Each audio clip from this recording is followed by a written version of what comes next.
So let's start working on a new bass part, which comes in on the drop.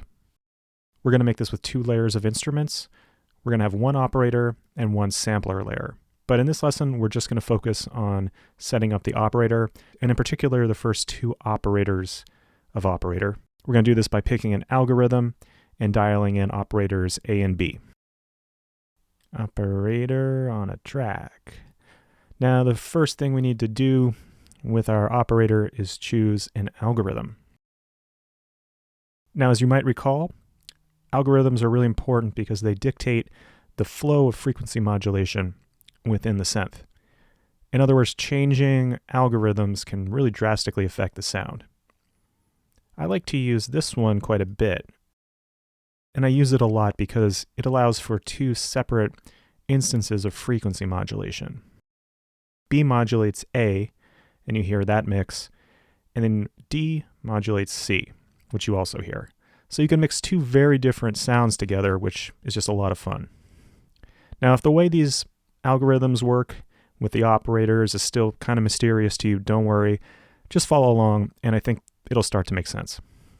Okay, so actually the main character of the patch we're building is really just going to happen with the B to A portion of the synth.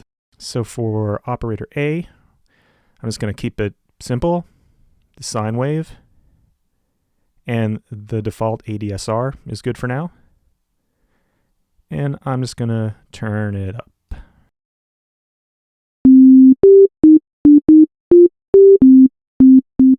And now B. As soon as I start turning this up, you're going to start to hear frequency modulation happening.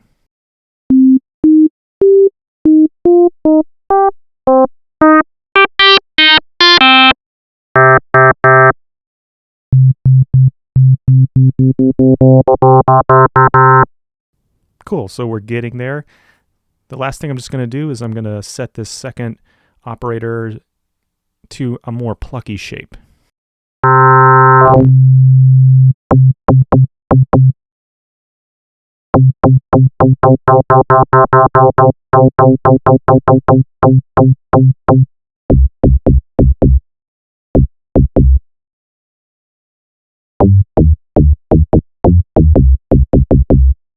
And I'll just turn the level down a bit.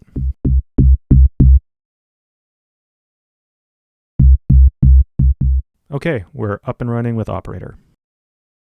Okay, so we started in this lesson working on a new bass instrument with operator. We chose a good algorithm, which has 2 separate instances of frequency modulation. We turned up operator B to modulate operator A, and we set up operator B's ADSR.